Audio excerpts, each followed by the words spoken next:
ALCA. O governo brasileiro que foi essencial para a derrota da ALCA. Será que essas atitudes do presidente Lula é que teriam provocado esse protagonismo que o Brasil exerce hoje? Ou isso é o resultado de um processo que já vem de algum tempo, que viria de algum tempo, que vem sendo construído há algum tempo? Na verdade, eu acredito que nós temos duas questões fundamentais quando a gente trata de política externa deste governo, especificamente. Tratado como um todo, dois momentos. Você tem, de um lado, um processo de reestruturação do Estado Nacional a partir dos anos 90, né, que passa por aquele desmonte, via Fernando Henrique Cardoso, e depois, no final, esse desmonte não dá certo, mas ele traz a perspectiva de quê? De que algo diferente tem que ser feito.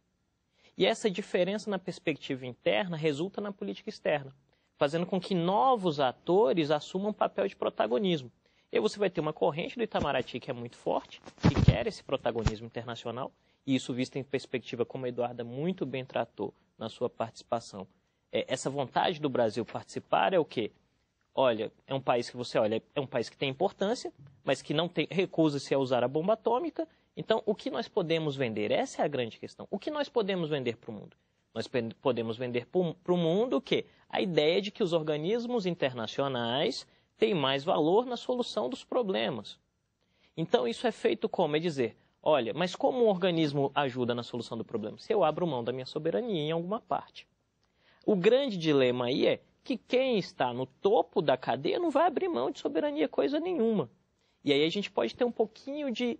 A gente pode acabar caindo no que seria um idealismo de pensar, eu vou abrir mão de algo porque o outro vai abrir depois. Isso não vai acontecer, né?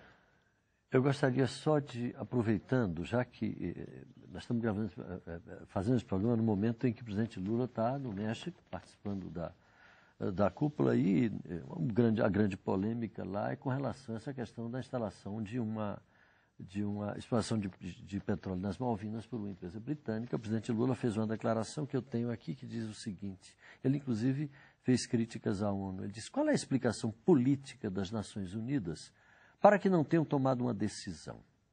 Será o fato de a Inglaterra participar como membro permanente do Conselho de Segurança das Nações Unidas a razão para que eles podem tudo e os outros não podem nada?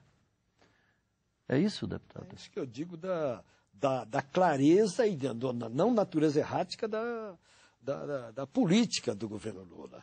Quando as coisas se colocam, o caso da Venezuela em vários episódios, a atitude firme do governo, o governo tem lado na política internacional. Quando surge um caso como esse das Malvinas, o governo não tem dúvida de que lado ele fica, porque é um caso de agressão óbvia, né? Só que não vai ser pelo caminho da guerra. A atitude do governo Lula em relação a seus parceiros da América Latina tem sido extraordinária.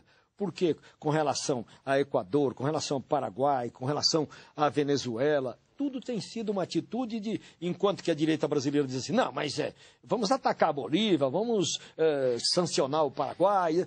O governo diz, vamos negociar, vamos conversar, vamos ajudar, eles são parceiros, etc. Então, eu não diria que a política externa brasileira é voltada para ir para o Conselho de Segurança. Isso significava concessão sobre concessão. Na linha do que o professor disse, eu acredito que esta afirmação muito positiva do governo brasileiro na cena mundial pode até, eu não estou dizendo que consiga, por conta desta afirmação, ser um candidato forte ao Conselho de Segurança. Mas não porque sua política externa é feita, porque aí teria que conceder permanentemente, como fez o governo passado, o tempo todo se prostrando diante dos Estados Unidos. Nunca foi feito isso pelo governo Lula. Agora, essas posições a que o senhor se refere do governo brasileiro, elas esbarram num certo pragmatismo. A gente está observando, por exemplo, o que está acontecendo em relação ao Brasil com o governo de Hugo Chávez na Venezuela. Há vários críticos que dizem a posição brasileira, quando o Chávez estava muito bem, era uma, e agora, pelo menos, é silenciosa demais. Isso é sintomático, deputado Ivan Valente. Veja, o Brasil, o governo Lula é muito influenciado, entendeu? Pelo que a mídia fala. Ele está sempre contornando obstáculos. Ele não é de grandes enfrentamentos. Aliás, o Brasil e a vitória do Lula, porque eu fui do PT 25 anos, né, Emiliano? Também conheço esse negócio. Eu sei que você conhece. Então, o problema é o seguinte, o Lula não é de enfrentamento. O Lula não é de enfrentamento, o Lula é de contornar. A ficha permanece aberta lá? A ficha permanece aberta. Eu tenho o maior respeito pelo Emiliano, pela tradição, e também porque foi preso político como eu e tal. E conhece, e aqui nós não estamos nem discutindo o governo Fernando Henrique Cardoso, porque o governo Fernando Henrique Cardoso foi um entreguismo, o Celso Leifert, esse Rubem Barbosa que escreve todo dia no Estadão, então eu não estou discutindo isso, entendeu? Eu quero discutir para frente. O que eu quero dizer é que o Brasil, quando ganhou as eleições de 2002, tinha condições de liderar um processo na América Latina, de mais firme, mais longe. Entende? A política que o Lula adotou sempre foi uma política mais moderada. Isso não quer dizer que ele não fez coisas boas, por exemplo. O próprio Fernando Henrique, digamos, ele negou o golpe da Venezuela. Ele tem que reconhecer isso. Negou, sim. Negou. É verdade. Entendeu? E depois, evidentemente, o Chaves e todos os outros latino-americanos que fazem uma luta de enfrentamento muito maior, entende? Com o capital financeiro, com a burguesia, com a classe dominante, como é o caso da Bolívia, que enfrenta separatismo, entende? Fascismo de Santa Cruz, etc. E assim por diante. O governo Lula sempre, certamente, ele dá um respaldo à criação da Unasul, à negociação e etc. O que eu quis dizer é o seguinte, por exemplo, no caso das bases no Equador, Emiliano, da Colômbia, eu acho que o governo brasileiro tinha tudo para tomar uma atitude simbólica, pedagógica, entende? Falar, isso aqui, entende, é uma ameaça literalmente foi dito assim. Foi dito do jeito que você está falando. Mas ia fazer o quê? Só se atacasse os Estados Unidos? Não, mas não falou com esta palavra, com estas palavras que você usou. Não é verdade. Isso, falou, não, eu mostro para você, então. O que aconteceu. O que o Celso Amorim disse é com essas palavras. É uma ameaça à soberania da América Latina. Nós queríamos de vocês garantias que vocês... o raio de ação o Celso Amorim falou claramente do jeito que você falou, aliás. Só para a gente avançar no debate. Então esse é o problema. Do jeito que você falou. Lula podia fazer muito mais, porque o Brasil tem capacidade para isso. Não é a Bolívia que pode liderar um processo. Eu queria sair um pouco, professor. Quer falar? Não, uma coisa que é importante, foi muito bem dito aqui, a noção de pragmatismo versus idealismo em política externa. A gente tem que pensar algo de maneira muito clara. Qual é o objetivo da política externa de um país? Né? Se esse país tem por objetivo promover um valor que ele acredita ser superior, ótimo, ele deve construir essa política no caminho de abrir mão de determinados interesses seus em prol desse valor superior. Agora, se esse país acredita que essa política externa tem que resolver valores a ele mesmo, ele vai ter que abrir mão do interesse do outro para prover os seus próprios interesses.